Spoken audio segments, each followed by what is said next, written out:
हाणे सॾु कजे थो सिंधी शागिर्द तहरीक जे मरकज़ी सदर अदा नवीद कल्होड़ो साहब जिन खे त पाण अचनि ऐं पंहिंजे ख़्यालनि जो इज़हार कनि। नवीद कल्होड़ो।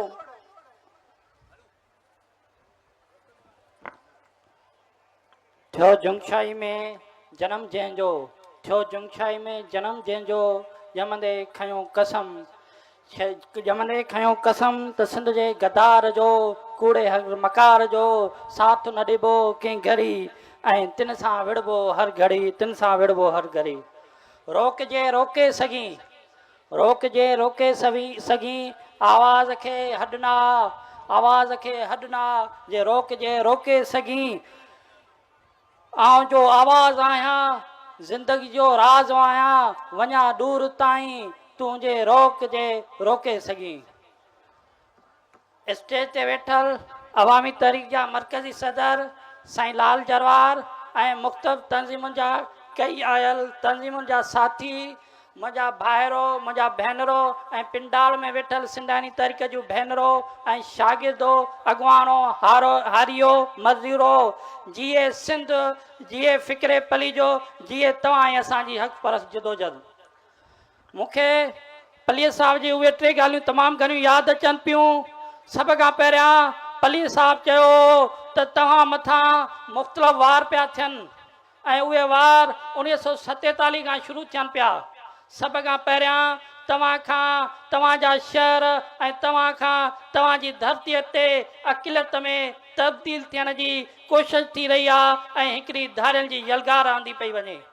नंबर ॿियो, सिंध ते जेको हेॾो सारो रेशो जेको हारियुनि जो आहे, जंहिंजो गुज़र सफ़र ज़मींदारी ते आहे, तव्हां खां तव्हांजो पाणी पियो खसिजे। नंबर टियों, तव्हां खां तव्हांजा इदारा ऐं तव्हांजी जेका तालीम आहे उहा यरगमाल पई कई वञे ऐं तव्हां खां तव्हांजा इदारा खसिया वेंदा।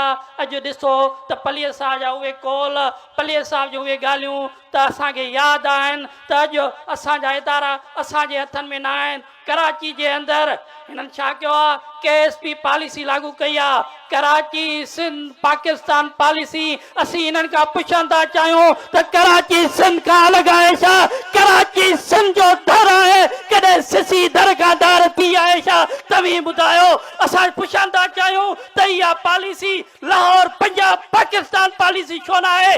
असीं तव्हां खां पुछण था चाहियूं त इहा कोयटा बलोचिस्तान पाकिस्तान पॉलिसी छो न आहे? असीं तव्हां खां पुछण था चाहियूं त इहा पिशावर पख्तूनख्वा पाकिस्तान पॉलिसी छो न आहे? त तव्हां कराची जे अंदरि, सिंधनि जे अंदरि सिंधी माण्हुनि खे यरगमाल करण लाइ, सिंधियुनि खां सिंध जा इदारा खसण जे लाइ तव्हां KSP पॉलिसी लागू कई आहे। इहा असांखे कॾहिं बि क़बूल कोन्हे। तव्हां चयो त ही हुकूमत आमिरनि जी आहे, ज़ियाउल हक़ शागिर्द यूनियन ते पाबंदी लॻाई त असीं पुछण था चाहियूं त ज़ियाउल हक़ जी हुकूमत कॾहिं ख़तम थी ऐं उन खां पोइ केतिरियूं जमहूरियत पसंदनि जूं हुकूमतूं आयूं आहिनि त तव्हांजी इहो रोंग ऐं इहो ढोंग काॾे थो वञे त तव्हां शागिर्द यूनियन तां पाबंदी छो नथा ख़तम कयो? त अॼु तव्हांजी जमहूरियत जी हुकूमत आहे, वफ़ाक़ में बि त सूबनि में बि, ऐं पीपल्स पार्टी जेका चवे थी त असीं जमहूरियत पसंदि आहियूं त जमहूरियत पसंद हो। असीं तव्हां खां पुछण था चाहियूं त शागिर्द यूनियन तां पाबंदी तव्हां छो नथा हटायो? 3 साल अॻु तव्हां सिंध असेंबली में हिकिड़ो कूड़ो ऐं ढोंग जो बिल मोकिले तव्हां चयो था त असां शागिर्द यूनियन बहाल कई आहे, त तव्हां ऑर्डर कढो ऐं VCs खे ऑर्डर कयो त हू इदारनि जे अंदरि, असांजे इदारनि में, हुकूमतुनि जे अंदरि इंस्ट्रक्शन ते इदारनि में शागिर्द यूनियन बहाल करे शागिर्दनि जी जेका इलेक्शन कराई वञे ऐं शागिर्द यूनियन खे छो न पियो बहाल कयो वञे? असीं तव्हां खां पुछण था चाहियूं त यूनिवर्सिटियुनि जे अंदरि तव्हां यूनिवर्सिटियुनि जा कहिड़ा अशर कया आहिनि? हींअर HEC बजट ॾिसो त 65 अरब खां बिलियन खां घटाए करे तव्हां 25 बिलियन कई आहे। त तव्हां खां पुछण था चाहियूं त फोर्स जी बजट वधियल आहे, सभिनी इदारनि जी बजट वधे थी सालो साल, त तव्हां तालीम जा दोस्त न आहियो, तव्हां तालीम जा दुश्मन आहियो ऐं ही अमल ज़ाहिर पियो कहे तव्हां सभु बजट वधायो पिया पर तालीम जी बजट घटायो पिया। असीं मुतालबो कयूं था त इहा बजट वधणु घुरिजे, घटिजण बजाए इहा जेतोण ACC हिननि खे लिखी मोकिलियो आहे त असांखे 126 यूनिवर्सिटियूं हलाइण जे लाइ 160 बिलियन जी ज़रूरत आहे त तव्हां उहा वधाए न वधाए खुटायो पिया।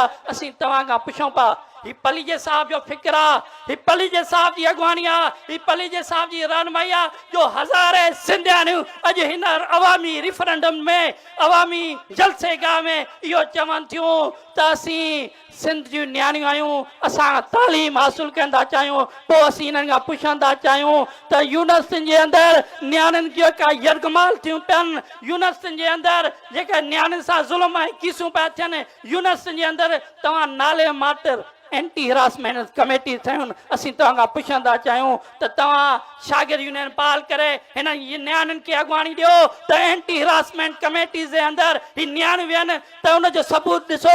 लतीफ़ यूनिवर्सिटी जो छा लॻो पियो आहे, गुज़िरियल 5 सालनि खां लतीफ़ यूनिवर्सिटी न पई हले, 200 उन जूं कॉलेजिस आहिनि। हिननि खां पुछो त सिंध यूनिवर्सिटी जो छा लॻो पियो आहे, हिननि खां पुछो त कराची जे इदारनि में सिंधी माण्हुनि जी दाख़िला छो बंदि आहे, जे तरह खां हुकूमत पीपल्स पार्टी जी आहे, हुकूमत पीपल्स पार्टी जी आहे, सदर पीपल्स पार्टी जो आहे, सेनेट चेयरमैन हिननि जो आहे, सेनेट में अक्सरत हिननि जी आहे, 3 सूबानी असेंबली हिननि जी आहे ऐं लॉबिंग हिननि जे हथ में आहे। पोइ बि ही जेका सो कुझु करण लाइ तयारु कोन्हनि। शागिर्द यूनियन खां पाबंदी हटायो। असीं चऊं था सिंध जे अंदरि केतिरा प्राइमरी स्कूल बंदि पिया कयो, असीं चऊं था नियाणियुनि जा वधीक प्राइमरी स्कूल खोलियो, असीं चऊं था त सिंध जे हर ज़िले खे यूनिवर्सिटी ॾियो। असीं चऊं था त जेकॾहिं तव्हीं कश्मीर मां हथियार कल्चर ख़तमु था करणु चाहियो त कश्मीर खे यूनिवर्सिटी ॾियो, कंबर खे यूनिवर्सिटी ॾियो। सिंध जे अंदरि यूनिवर्सिटियुनि जो तइदाद वधायो, मेडिकल जी यूनिवर्सिटी क़ाइमु कयो ऐं टोटल अहिड़ा लाइब्रेरीज़ आहिनि। असीं मुतालबो कयूं था त लाइब्रेरियुनि जो तइदाद वधायो। तंहिं करे ही अवामी तहरीक, सिंधी शागिर्द तहरीक, ही अवामी इजमा मुतालबो करे थो त सिंध जी तालीम खे बहितर बनायो वञे, सिंध जी तालीम खे मयारी बनायो वञे, सिंध जी तालीम जे इदारनि जो मिक़दार वधायो वञे। न त असीं सदाईं जिदोजहद में आहियूं। इहा फ़िक्र पलीजे साहब जी वाट आहे जंहिंजे लाइ असीं सदाईं जिदोजहद में हूंदासीं। ऐं उन जे लाइ जेका लतीफ़ चयो त कशे काशोटी नांगन वॾी नीअ जी, जहिड़ा आया जग में तेड़ा वया मोटी, तिनी जी चोटी पूरा थींदी पधरी।